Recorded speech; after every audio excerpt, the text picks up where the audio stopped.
बाबर रामचंद्र की जय, पवन सुत हनुमान की जय, उमापति महादेव की जय। जय सीताराम। अथ त्रयोदश सर्गः। किष्किंधा कांड के 13वें सर्ग में श्री राम आदि का मार्ग में वृक्षों, विविध जंतुओं, जलाशयों तथा सप्त जन आश्रम का दूर से दर्शन करते हुए पुनः किष्किंधापुरी में पहुँचने का वर्णन किया गया है।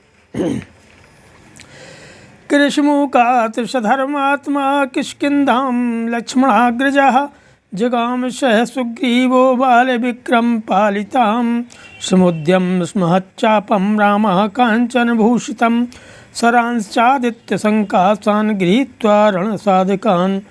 लक्ष्मण के बड़े भाई धर्मात्मा श्री राम सुग्रीव को साथ लेकर के पुनः ऋषमुख से उस किष्किंधापुरी की ओर चले जो बाली के पराक्रम से सुरक्षित थी।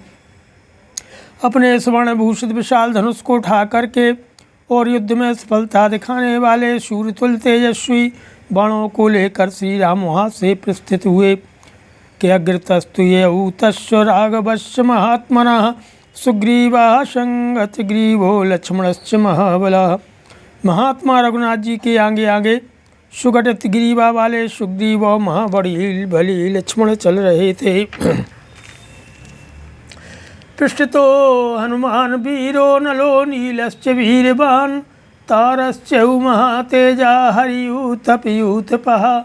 और उनके पीछे वीर हनुमान, नल पराक्रमी नील तथा वानर यूथपों के भी उत्पत्ति महातेजस्वी तार चल रहे थे। ते वीक्षमाणा वृक्षांश्च पुष्पभारावलंबिनः पिशन्नाम्बुमश्चैव सरितः सागरंगम कंद्राणि च शैलांश्च निर्दराणि गुहास्तथा शिखराणि च मुख्यानि दरीश्च प्रियदर्शन। वे सब लोग फूलों के भार से झुके हुए वृक्षों, स्वच्छ जल वाली समुद्रगामिनी नदियों, कंदराओं, पर्वतों, शिलाविवरों, गुफाओं, मुख शिखरों और सुंदर दिखाई देने वाले गहन गुफाओं को देखते हुए आगे बढ़ने लगे। के बेदूर विमलैस्तोयै पद्मैश्चाकोशमुकुण्डमलै शोभितान् सजलान् मार्गे तटाकांश्चाविलोकयनो। उन्होंने मार्ग में ऐसे सजल सरोवरों को भी देखा जो बैदूर मणि के समान रंग वाले निर्मल जल तथा कम खिले हुए मुकुल युक्त कमलों से शोभित थे। कि कारंडई सारसई हंसई वंजुलई जल कुक्कुटई चक्रवाकई तथा चान्यई शकुनई प्रतिनादितान। कारंडा और सारस, हंस, बंजुल, जल मुर्ग, चक्रवाक तथा अन्य पक्षी उस सरोवर में चाह रहे थे। उन सब की प्रतिध्वनि वहाँ गूंज रही थी। कि मृदु शस्पांकुराहारान् निर्भयान् वनगोचरान् चरतः सर्वतः पश्यन् स्तरीश हरिणान् स्थितान्। स्थलों में सब और हरी हरी कोमल घास के अंकुरों का आहार करने वाले वनचारी हिरण कहीं निर्भय होकर चलते थे और कहीं खड़े दिखाई देते थे। इन सब को देखते हुए श्री राम आदि किष्किंधा की ओर जा रहे थे। कि तटाकवैरिणश्चापि शुक्लदंत विभूषितान् घोरानेकचरान् वन्यान् दुरवदान् कूलघातिनः मत्तान् गिरितटोत्कृष्टान् पर्वतान् योजंगमान् वानरान् द्विवृदपृख्यान् महीणेषु समुक्षितान् वने वनचरांश्चान्यान् खेचरांश्च विहंगमान् पश्यन्तस्त्वरिता जगमुः सुग्रीववशवर्तिनः। जो सफ़ेद दांतों से शोभित थे, देखने में भयंकर थे, अकेले विचरते थे और किनारों को खोद कर नष्ट कर देने के कारण सरोवरों के शत्रु समझे जाते थे। ऐसे दो दांत वाले मदमत्त जंगली हाथी चलते फिरते पर्वतों के समान जाते दिखाई देते थे। उन्होंने अपने दांतों से पर्वत के तट प्रांत को विदीर्ण कर दिया था। कहीं हाथी जैसे विशाल रूप वानर दृष्टिगोचर होते थे जो धरती की धूल से नहा उठे थे। इनके सिवा उस वन में और भी बहुत से जंगली जीव जंतु तथा आकाशचारी पक्षी विचरते देखे जाते थे। इन सबको देखते हुए श्री राम आदि सब लोग सुग्रीव के वशवर्ती हो तीव्र गति से आगे बढ़ने लगे। तेषां तु गच्छतां तत्र त्वरितं रघुनन्दनः द्रुमखण्डवनं दृष्ट्वा रामः सुग्रीवमब्रवीत्। उन्हें यात्रा करने वाले लोगों में वहाँ रघुकुल नंदन श्री राम ने वृक्ष समूहों से सघन वन को देखकर सुग्रीव से पूछा, केस मेघे वाकाशे वृक्ष खंड प्रकाशते मेघ संघात विपुलः पर्यंत कदली वृतः। हे वानरराज सुग्रीव, आकाश में मेघ की भांति जो यह वृक्षों का समूह प्रकाशित हो रहा है, क्या है यह इतना विस्तृत है कि मेघों की घटा के समान छा रहा है। इसके किनारे किनारे केले के वृक्ष लगे हुए हैं, जिनसे यह सारा वृक्ष समूह घिर गया है। किमेतज्ज्ञातुमिच्छामि सत्रे कौतूहलं मम। किमेतज्ज्ञातुमिच्छामि सखे कौतूहलं मम कौतूहलापनयनं कर्तुमिच्छामि हम त्वया। अरे सखे, यह कौन सा वन है, यह मैं जानना चाहता हूँ। इसके लिए मेरे मन में बड़ा कौतूहल है। मैं चाहता हूँ कि तुम्हारे द्वारा मेरे इस कौतूहल का निवारण हो। तस्य तद्वचनं श्रुत्वा राघवश्महात्मनः गच्छन्नेवाच चक्षेत सुग्रीवस्तन्महद्वनम्।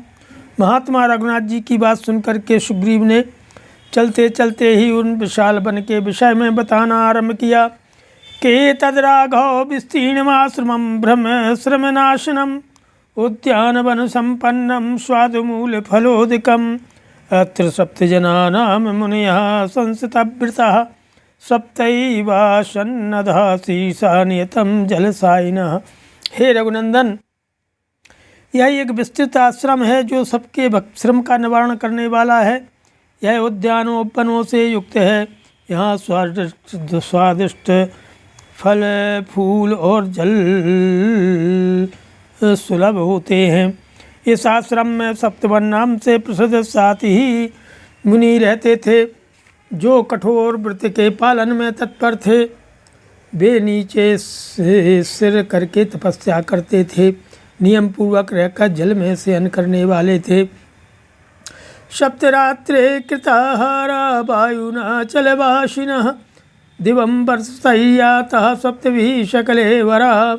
7 दिन और 7 रात व्यतीत करके वे केवल वायु का आहार करते थे तथा एक स्थान पर निश्चल भाव से रहते थे।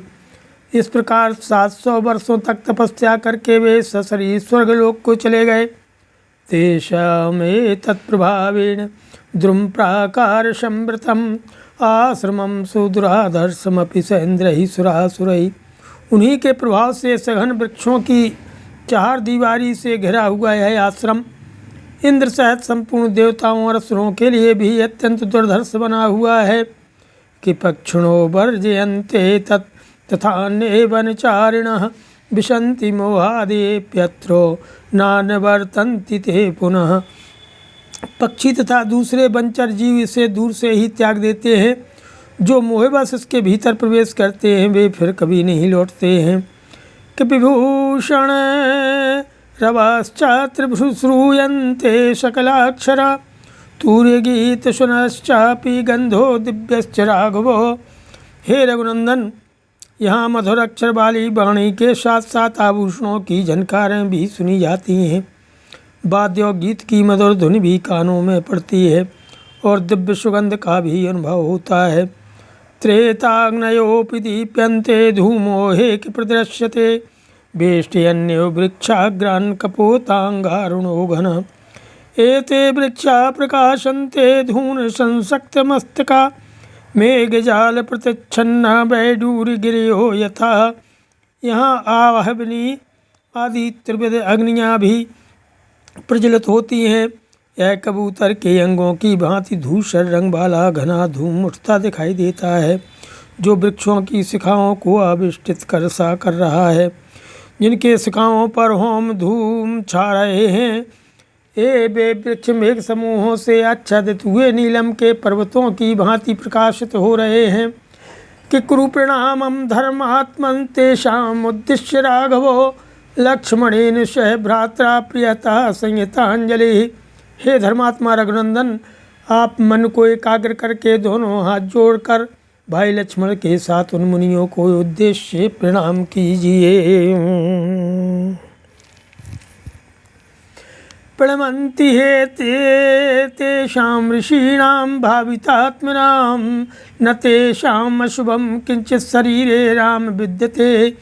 हे श्री राम, जो उन पवित्र अंतःकरण वाले ऋषियों को प्रणाम करते हैं उनके शरीर में किंचित मात्र भी ये शुभ नहीं रह जाता है। ततो रामः स भ्रात्रा लक्ष्मणेन कृतांजलि, समुद्दिश्य महात्मानस्तान् ऋषीन् अभ्यवादयतो।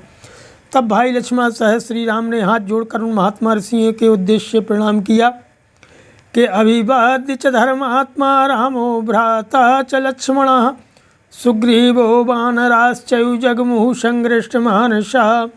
धर्मात्मा श्री राम उनके छोटे भाई लक्ष्मण, सुग्रीव तथा अन्य सभी वानर ऋषियों को प्रणाम करके प्रसन्न चित्त होकर के आगे बढ़े। कृते गत्वा दूरम ध्वानम तस्मात् सप्तजनाश्रमात्, ददर्शोस्तां दुराधर्षां किष्किन्धां बालिपालितां। ततस्तु रामानुज राम वानरः, प्रगृह्य शस्त्राण्योदितोग्रतेजसः, पुरीं सुरेशात्मजवीर्यपालितां बधाय शत्रो पुनरागतास्तुः। उस सप्तजनाश्रम से दूर तक का मार्ग तय कर लेने के बाद उन सब ने बाली द्वारा सुरक्षित किष्किंधापुरी को देखा। इसके बाद श्री राम के छोटे भाई लक्ष्मण श्री राम तथा वानर जिनका उग्र तेज उदित हुआ था, हाथों में शस्त्र लेकर इंद्र कुमार बाली के पराक्रम से पालित किष्किंधापुरी में शत्रुवध के निमित्त पुनः पहुँचे। श्रीमद् रामायणे वाल्मीकि आदि काव्ये किष्किंधा का त्रयोदश सर्गः। सियावर रामचंद्र की जय, पवन सुत हनुमान की जय, उमापति महादेव की जय। जय सीताराम। अतः चतुर्दश सर्गः। बाली वध के लिए श्री राम का आश्वासन पाकर सुग्रीव के विकट गर्जना कि सर्वे ते त्वरितं गत्वा किष्किन्धां बालिनां पुरीं, वृक्षैरात्मानमावृत्य व्यतिष्ठन् गहने वने। वे सब लोग शीघ्रतापूर्वक बाली की किष्किंधापुरी में पहुँच करके एक गहन वन में वृक्षों की ओट में अपने आप को छिपाकर खड़े हो गए। विशारे सर्वतो दृष्टिं कानने कानन प्रियः, सुग्रीवो विपुलग्रीवः क्रोधमाहारयद्भृशम्। वन के प्रेमी विशाल ग्रीवा वाले सुग्रीव ने उस वन में चारों ओर दृष्टि दौड़ाई और अपने मन में अत्यंत क्रोध का संचय किया।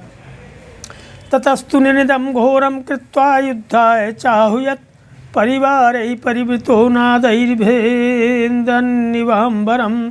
इसके बाद अपने सहायकों से घिरे हुए उन्होंने अपने सिंहनाद से आकाश को फाड़ते हुए से घोर गर्जना की और बाली को युद्ध के लिए ललकारा कि गर्जन्यो महामेघो वायुवेग पुरः सरः, अथ बालार्क सदृशो दृप्त सिंह गतिस्ततः।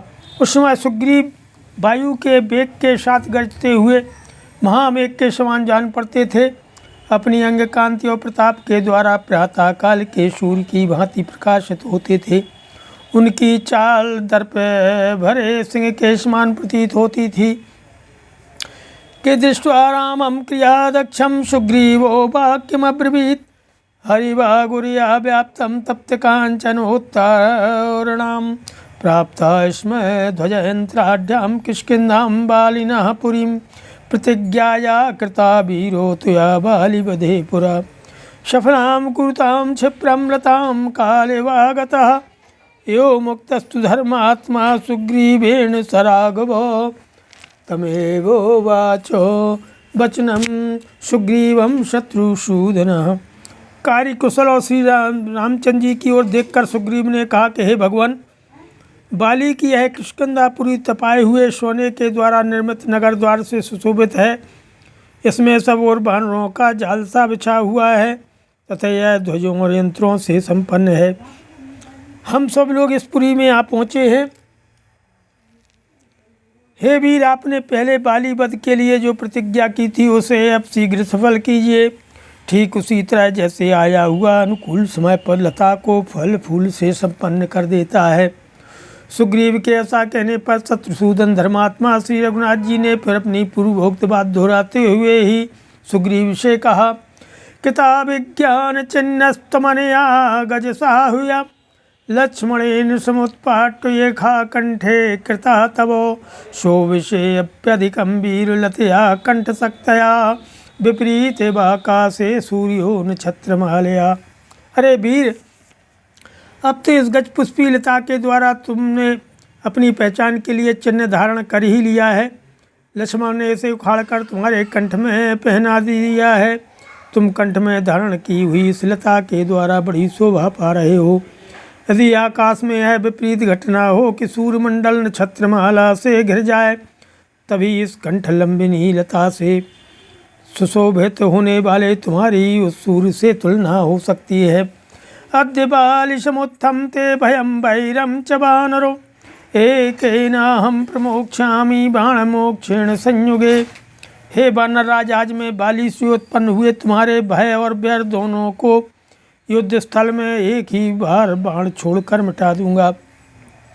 मम दर्शय सुग्रीव वैरिणं भ्रातृरूपिणं बाली विनीतो यावत् बने पांसुकु चेष्टिते। हे सुग्रीव, तुम मुझे अपनी इस भ्राता रूपी शत्रु को दिखा तो दो, फिर बाली महाराजा करुण के भीतर धूल में लौटता दिखाई देगा। यदि दृष्टिपथं प्राप्तो जीवन सा विनिवर्तते ततो दोषेण मागच्छेत् सद्यो गरेच्च मां भवान् प्रत्यक्षं सप्तते शाला मया बाणेन दारितः तेनावेहि बलेनाद्यो बालिनं निहतं रणे। यदि मेरी दृष्टि में पड़ जाने पर भी वह जीवित लौट जाए तो तुम मुझे दोषी समझना और तत्काल जी भर कर मेरी निंदा करना। तुम्हारी आंखों के सामने मैंने अपने एक ही बाण से 7 साल के वृक्ष विदीर्ण किए थे। मेरे उसी बल से आज सम्रांगण में एक बाण से ही तुम बाली को मारा गया समझो। के अनृतम नोक्त पूर्वम में चिरम किच्छ्रे प्रतिष्ठिता धर्मलोभ परितेनु न च पक्षे कथंचनो सफलाम चा करिष्यामि प्रतिज्ञाम जय संभ्रमम। बहुत समय से संकट झेलते रहने पर भी मैं कभी झूठ नहीं बोला हूँ। मेरे मन में धर्म का लोभ है, इसलिए किसी तरह मैं झूठ तो बोलूँगा ही नहीं, साथ ही अपनी प्रतिज्ञा को भी अवश्य सफल करूँगा। अतः तुम भय और घबराहट को अपने हृदय से निकाल दो। कि प्रसूतम कलम क्षेत्रम वर्षेण सकृतु तदाह्वान निमित्तम च बालिनो हेम मालिनः सुग्रीव कुरुतम शब्दम निष्पते देन वानरो। जैसे इंद्र वर्षा करके उगे हुए धान के खेत को फल से संपन्न करते हैं, उसी तरह मैं भी बाण का प्रयोग करके बाली के बल द्वारा तुम्हारा मनोरथ पूर्ण करूँगा। इसलिए सुग्रीव, तुम सुवर्णमालाधारी बाली को बुलाने के लिए समय ऐसी गर्जना करो जिससे तुम्हारा सामना करने के लिए वह वानर नगर से बाहर निकल आवे। तिज्जित काशी जयश्राघी तुया चा धर्षितः पुरात् निष्पतिष्यत्य संगेन बालीशा प्रिय संयुगा रिपूणां धर्षितं श्रुत्वा मर्षयन्ति न संयुगे जानन्तस्तु सुखं वीर्यं स्त्री समक्षं विशेषतः। वह अनेक युद्धों में विजय पाकर विजयश्री से सुशोभित हुआ है, सब पर विजय पाने की इच्छा रखता है और उसने कभी तुमसे हार नहीं खाई है। इसके अलावा युद्ध से उसका बड़ा प्रेम है। अतः बाली कहीं भी आसक्त न होकर नगर के बाहर अवश्य निकलेगा, क्योंकि अपने पराक्रम को जानने वाले वीर पुरुष विशेषतः स्त्रियों के सामने युद्ध के लिए शत्रुओं के तिरस्कारपूर्ण शब्द सुनकर कदापि सहन नहीं करते हैं। शतुराम बचः श्रुत्वा सुग्रीवो हेम पिंगलः ननर्द क्रूर नादेन विनिर्भिन्धन्निवाम्बरम्। श्री रामचंद्र जी की बात सुनकर के स्वर्ण के समान पिंगल वर्ण वाले सुग्रीव ने आकाश को विदीर्ण सा करते हुए कठोर स्वर में बड़ी भयंकर गर्जना की। तत्र शब्देन वित्रस्ता गावो यान्ति हतप्रभा राजदोष परामृष्टः कुलस्त्रियेवा कुलः। उस सिंहनाद से भयभीत होकर के बड़े बड़े बैल शक्तिहीन हो राजा के दोष से पर पुरुषों द्वारा पकड़ी जाने वाली कुलांगनाओं के समान व्याकुल चित्त हो सब ओर भाग चले। द्रवंती च मृगः शीघ्रं भग्नायुरणे हया पतंती च खगा भूमौ क्षीण पुण्याय उग्रहा। मृग युद्ध स्थल में अस्त्र शस्त्रों की चोट खाकर भागे हुए